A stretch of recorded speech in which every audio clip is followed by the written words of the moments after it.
Our next speaker is a former professional actor, director and teacher at RADA, the Royal Academy of Dramatic Art in London. Please give a very warm welcome to Dominic Colenso.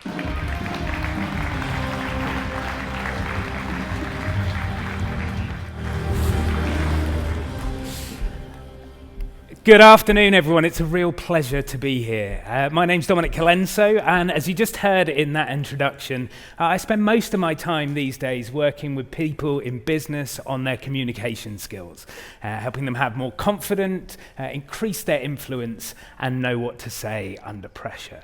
As you also heard, I spent the first half of my career working as an actor on stage and screen. Now, it's always a little bit embarrassing at this point, as most of you are sitting there thinking, well, I don't recognize him. And I wouldn't expect you to. I'm not famous, but just to clear things up and prove to you that I'm not lying, this is me flying a spaceship with very impressive hair. I'm not quite sure what I'm doing there. Getting this job was massive for me. It would change the shape of things to come. I was 21, I just left drama school, and all of a sudden I found myself starring in a Hollywood film. It was amazing. I got to fly around the world, do the whole red carpet autograph thing, getting chased by paparazzi. I even had my face on the side of a London bus. But the real moment of impact, the catalyst, if you like, for the opportunities that opened up for me, wasn't being on set filming the film. It was convincing the director in the audition that I was the right person for the role. Because as an actor, your job wasn't just to act, but to sell yourself as well. In every audition I ever attended, I was the product. And on that day, I closed what was arguably the most important sale of my life.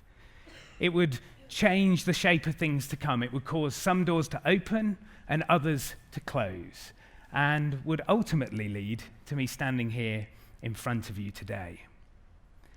The reality is that these moments of impact occur for all of us, all of the time. They're conversations with our clients, they're meetings with our teams, they're presentations, they're phone calls, they're the moment we click send on an email. The question is, are you ready to capitalize on them?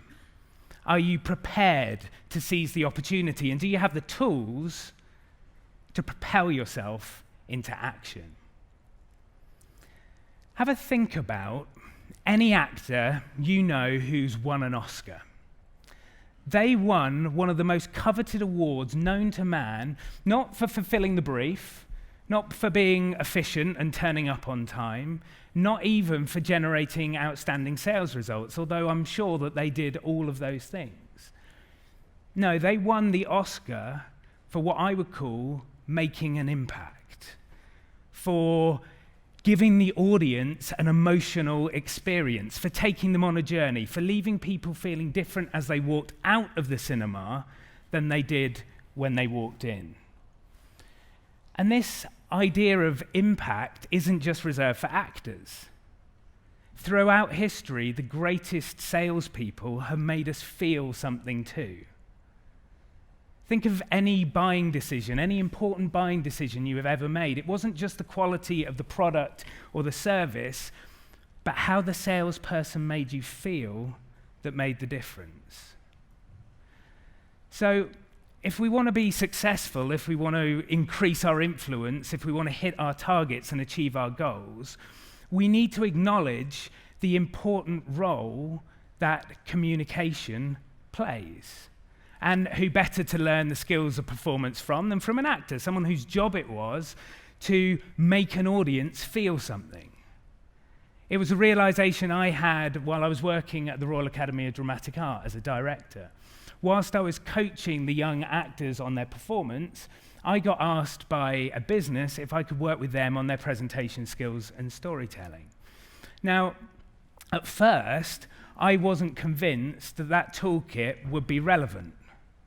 But as soon as I took it into the room, I realized its power to transform. Over the years, I've distilled that toolkit down into its simplest form, and I've identified the 6 key ingredients of effective communication. They're now the basis of my best-selling book, Impact, and I'd like to share them with you today.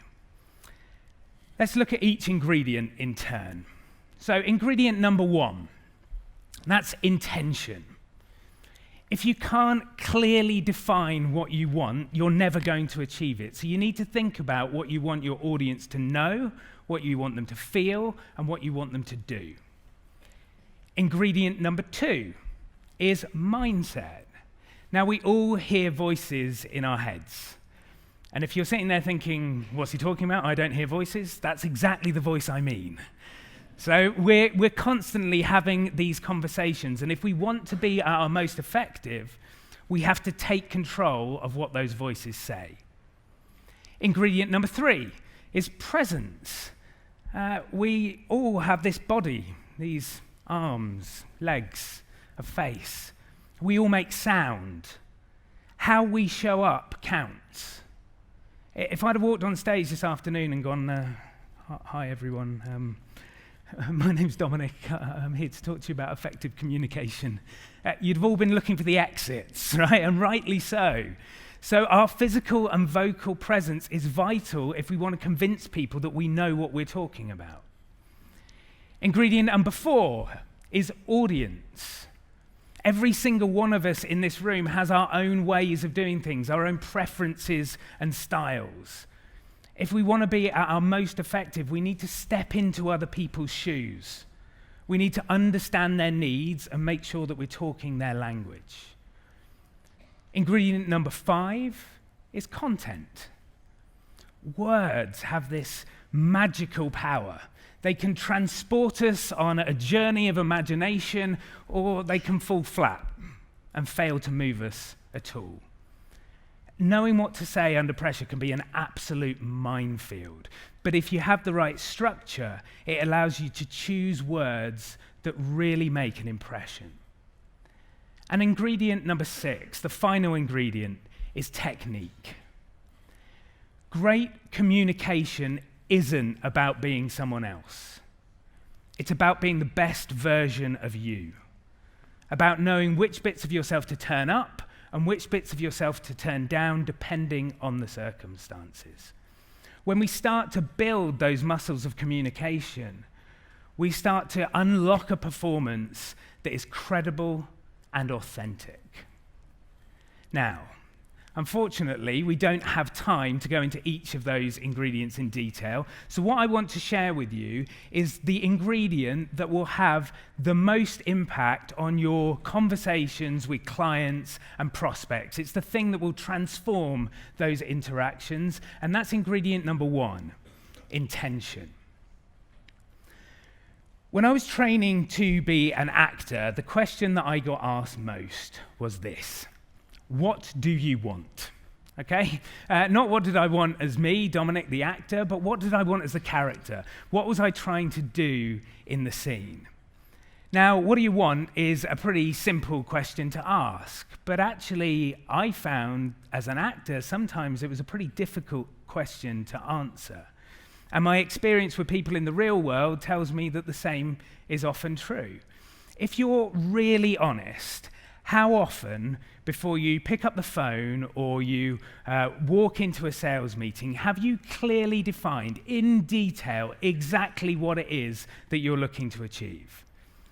Now, I'm going to make an assumption that I'm in a room full of pretty driven people who are investing in themselves with time and money to be in a room like this today. So let's assume that you've done a little bit of homework. You've done a little bit of thinking in advance. If you have, I'm going to guess that you've asked one of 2 questions. What do I want the audience to know? Yeah, what information do I want to get across? What are the features or the benefits? What's the timeline? Or what do I want the audience to do? Sign the contract, give me their credit card details, agree to the next meeting. Actors do something different. Actors ask a 3rd question. It's a question that, if they answer well, makes the difference between a straight-to-video performance and an Oscar-winning one. And that question is, what do I want my audience to feel? Let's do a little experiment. I like to call this the Robert De Niro exercise. Has anyone seen the movie Taxi Driver? Yeah? Okay, you're going to enjoy this. What I'd like you to do is I'd like you to find a partner. So just stand up for me and turn to the person standing next to you.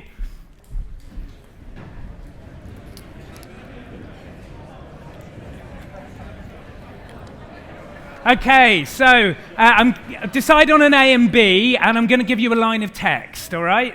The line of text is the same whether you're A or B. Your line of text is, are you talking to me? Okay, so partner A is going to say, are you talking to me? Partner B is going to respond by saying, are you talking to me? Are you talking to me? Are you talking to me? Are you talking to me? Are you talking to me? Back and forth, until I tell you to stop. Go.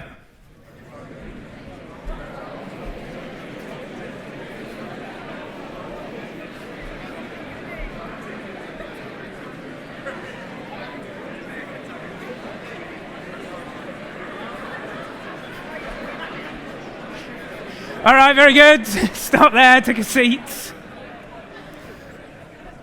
You guys are very, very polite. If I do this in a room full of investment bankers, I'm literally having to pull them apart at this moment.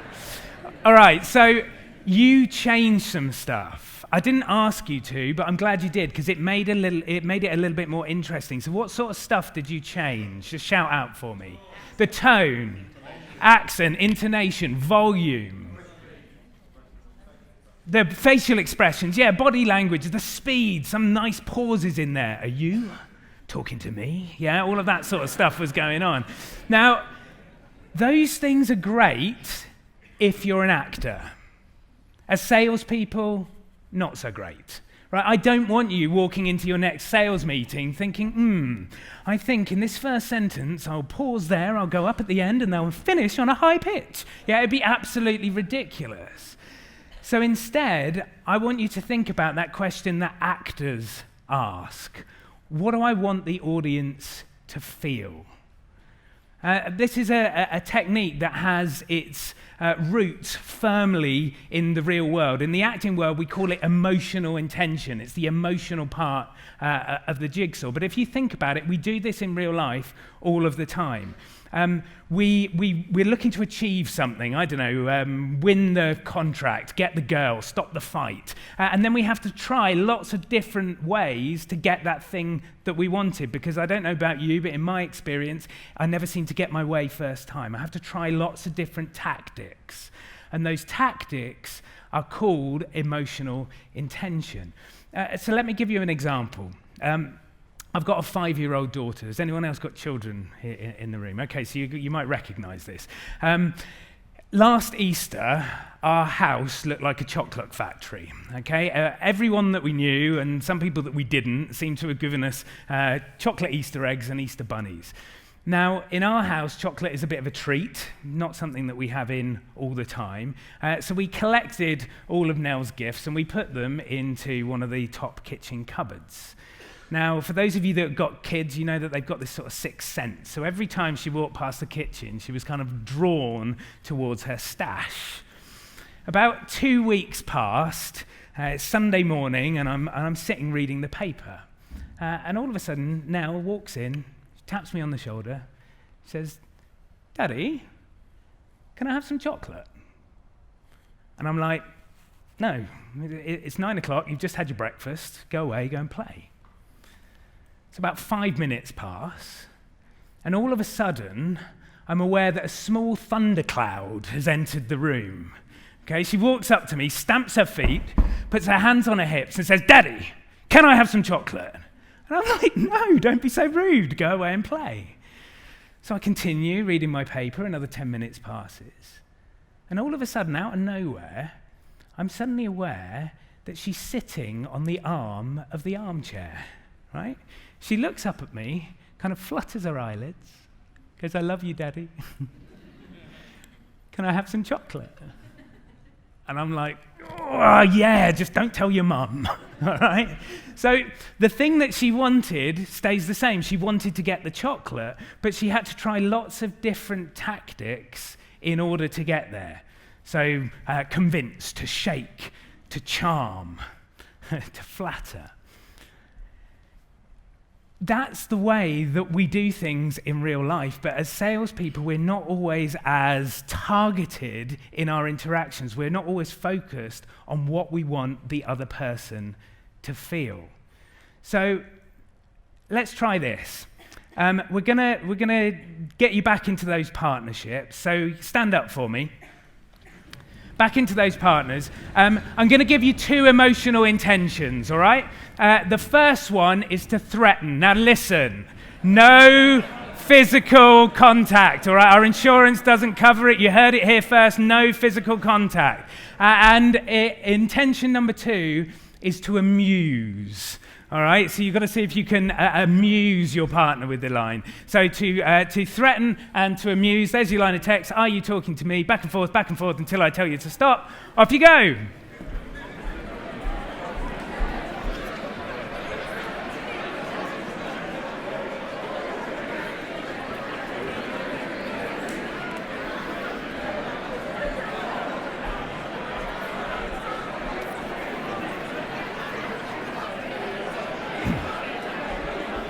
Okay, very good. Stop there. Would you put your hand up for me if you felt amused by your partner at any point? Maybe when they were trying to threaten you, yeah? Okay. And put your hand up if you felt threatened by your partner. Okay, just have a look around the room. Those persons' partners, avoid them in the coffee break, all right? Give yourselves a big round of applause and take a seat for me. So think about it. In your sales conversations, what are you trying to make your audience feel? Are you trying to convince them? Are you trying to reassure them? Are you trying to educate them? Are you trying to excite them? There are literally thousands of these different active verbs to choose from. The key is making it fit to the audience. When you do, it changes the words that you choose. And as we just demonstrated in that exercise, the way the words come out of your mouth. You said those same words, but you said them in a different way because you had a different emotional intention, a different thought behind what you were speaking. And this technique even works for email as well. Before you write an email, if you think about what your emotional intention is, it will change the words that you type. Who's ever sent an email and got a response that they weren't looking for? Yeah, maybe you should have thought about the emotional intention before you click send. So there is one word, however, that I would like you to ban from your lexicon, and that's this word, inform, all right? It's gone, no more. Why? Because I don't believe anyone ever in the history of the world has walked out of a meeting or got off the phone call and thought, ooh, I feel so informed right now. I am completely updated, right? It just doesn't work. We're sharing information all of the time. But I want you to think about how you share that information and what the emotional intention behind that information is. So, next time you're about to pick up the phone, next time you're about to walk into the sales meeting, next time you're about to open the laptop and open Outlook, I want you to answer these three questions. What do you want your audience to know? What do you want your audience to feel? And what do you want your audience to do? We need to realize that communication isn't a soft skill. It's at the heart of everything we do. It creates leverage and momentum. As salespeople, it's a skill set that you need to focus on and continually improve. So I encourage you to take all of the ideas that you've learned over the course of today back into the office and share them. And to help you do that, I've got 50 free copies of my book to give away. So if you'd like one, come and see me at Speaker's Corner. You can grab one. It's yours to take away. And if you'd like to give something back, then follow me on Twitter, follow me on LinkedIn, and tag me in a post with the hashtag NSC19. Don't let your next sales conversation be straight to video, okay? If you want to make it an Oscar-winning performance, Then get clear on your intention, take control of your mindset, expand your presence, understand your audience, create more compelling content, and start to develop your technique. If you do, I guarantee you'll make an impact. Thank you very much.